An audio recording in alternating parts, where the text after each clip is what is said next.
Casi todo el mundo sabe que el vino tiene alcohol y que ese alcohol viene del azúcar de la uva. Pero, ¿y todo lo demás? ¿De dónde sale el cuerpo, los aromas, esa complejidad que tiene una copa de vino? Bueno, pues hoy vamos a meternos de lleno en la bioquímica, en esas rutas metabólicas un poco secretas que ocurren justo después de que el azúcar se convierte en alcohol. Vamos a descubrir qué pasa de verdad ahí dentro. Vale, este va a ser nuestro recorrido de hoy. Primero, vamos a ver que no todo es producir etanol. Luego, echaremos un vistazo a las reglas del juego de las levaduras. Veremos qué pasa con todo el azúcar. Nos meteremos con la química de la acidez, que es clave, y acabaremos con lo mejor, las moléculas que nos dan todos esos aromas y sabores. Vamos a ello. Muy bien, pues vamos a empezar por ahí, por todo lo que pasa más allá de la simple producción de alcohol. Porque, a ver, la levadura es una pasada, es como una mini fábrica química, y todos esos trucos o procesos secundarios que hace son en realidad los que le dan al vino su personalidad. Una de esas rutas es la fermentación láctica. Ojo, que aquí lo interesante es que no se produce CO2, no hay burbujas. Básicamente, el ácido pirúvico se transforma directamente en ácido láctico.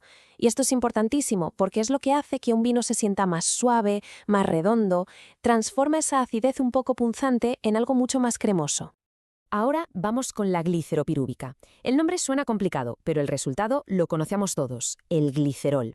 El glicerol es clave, es lo que le da al vino esa sensación de untuosidad en la boca, de cuerpo, de suavidad. De hecho, después del alcohol es el compuesto más abundante. Y lo más curioso es que la levadura no lo hace por gusto, sino por una necesidad de equilibrar sus reacciones químicas al principio de la fermentación.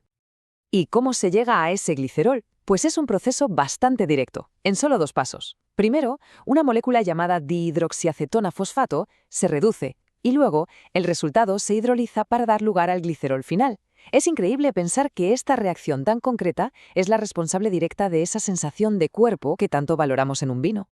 Y una tercera vía, que es muy interesante, es la fermentación maloalcohólica. Cuidado, no hay que confundirla con la maloláctica, que es otra cosa. Aquí lo que pasa es que algunas levaduras muy específicas, en lugar de usar glucosa, cogen el ácido málico, ese que da notas a manzana verde, y lo convierten en etanol. El resultado es que baja la acidez y sube un poquito el grado alcohólico. Es, por así decirlo, un ajuste de precisión que la propia naturaleza hace en el vino. Vale, hemos visto varias rutas, pero la pregunta es, ¿cómo elige la levadura cuál seguir? ¿Lo hace al azar? Pues no, para nada. La levadura sigue unas reglas muy claras que dependen sobre todo de 2 cosas: si hay oxígeno y cuánto azúcar hay disponible. Y aquí entran en juego 2 conceptos clave, el efecto Pasteur y el efecto Crabtree. A ver, el efecto Pasteur es simple. Si hay oxígeno, la levadura prefiere respirar porque es mucho más eficiente. Pero, y aquí viene lo importante para nosotros, está el efecto Crabtree. Este efecto dice que si la concentración de azúcar es muy alta, como pasa en el mosto, a la levadura le da igual que haya oxígeno, va a fermentar sí o sí. O sea, en el mundo del vino, el azúcar es el que manda. Inhibe la respiración y fuerza la fermentación. Y para entender por qué la levadura prefiere respirar, solo hay que mirar estos números. Es que no hay color. Con la respiración, de una sola molécula de glucosa saca hasta 38 unidades de energía, de ATP. 38.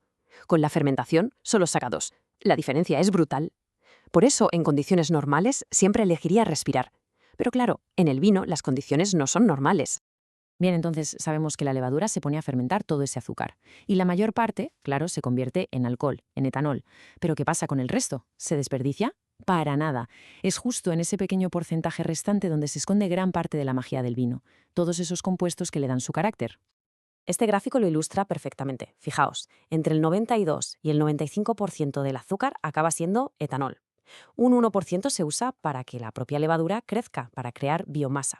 Y luego nos queda ese trocito, ese 4 a 7% que va a compuestos secundarios. Parece poco, ¿verdad? Pues ese pequeño porcentaje es el responsable de casi toda la complejidad del vino. Y por eso son tan importantes, porque aunque sean minoritarios, su impacto en cómo percibimos el vino es enorme.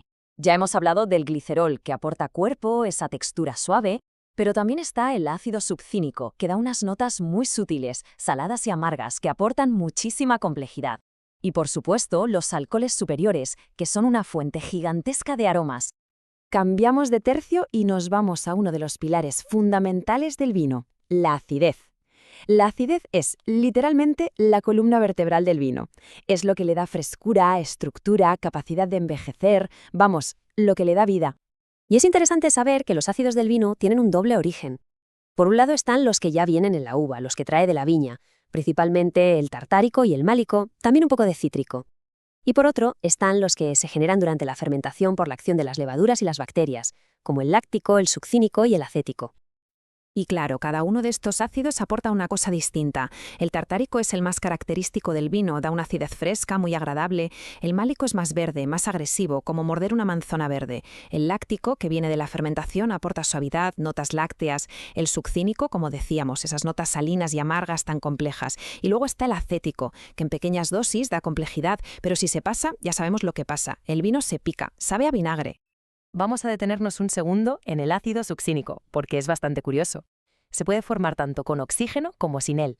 La levadura es muy lista y, dependiendo de las condiciones, usa una enzima u otra para producirlo. Esta capacidad de adaptación es una de las razones por las que es un componente tan característico y valorado en los grandes vinos. Y llegamos a la parte quizá más evocadora, más mágica, las moléculas responsables del aroma y el sabor. Hablamos de los compuestos volátiles, esas pequeñas moléculas que se escapan de la copa, viajan por el aire y nos cuentan toda la historia del vino directamente en la nariz. El principal responsable de lo que llamamos acidez volátil es el ácido acético. La levadura lo puede producir por dos caminos diferentes, ambos partiendo del ácido pirúvico. Es un subproducto natural, pero es vital controlarlo, porque un poquito es bueno, pero si la levadura se estresa o las condiciones no son las ideales, la producción se dispara y nos puede estropear el vino por completo. Luego tenemos los llamados alcoholes superiores. Ojo, que el nombre no significa que sean mejores que el etanol. Se les llama así simplemente porque tienen una estructura química más compleja, con más de 2 átomos de carbono. Lo fascinante es que se forman a partir de los aminoácidos que hay en el mosto y son una fuente increíble de aromas para el vino. Por poner un par de ejemplos muy claros, a partir del aminoácido leucina, la levadura crea el alcohol isoamílico. ¿Y a qué huele? Pues tiene un aroma muy característico a plátano. Y de otro aminoácido, la isoleucina, sale el alcohol amílico, que aporta otras notas frutales. Es química pura traduciéndose en aromas que conocemos. Pero si los alcoholes superiores son importantes, la verdadera explosión aromática del vino viene de los ésteres. Un éster es básicamente lo que se forma cuando un alcohol reacciona con un ácido. Y de estas combinaciones surgen la mayoría de los aromas frutales y florales que asociamos con el bouquet de un vino joven. Y claro, dependiendo de qué alcohol se junte con qué ácido, el resultado es completamente diferente. El más común es el acetato de etilo. En dosis bajas vale, pero si hay mucho, da ese olor a quitaesmalte o pegamento, que es un defecto claro. En cambio, si se junta el alcohol isoamílico con ácido acético, tenemos el acetato de isoamilo. Y bingo, ahí tenemos ese aroma tan buscado a plátano y a pera. Así que la próxima vez que alguien tenga una copa de vino delante, que piense en todo esto, que no es solo uva fermentada, es una sinfonía bioquímica increíblemente compleja. Con todo esto en mente, ¿qué aromas se podrán descubrir? ¿Qué matices se podrán apreciar? El viaje para entender una copa de vino, en realidad, no ha hecho más que empezar.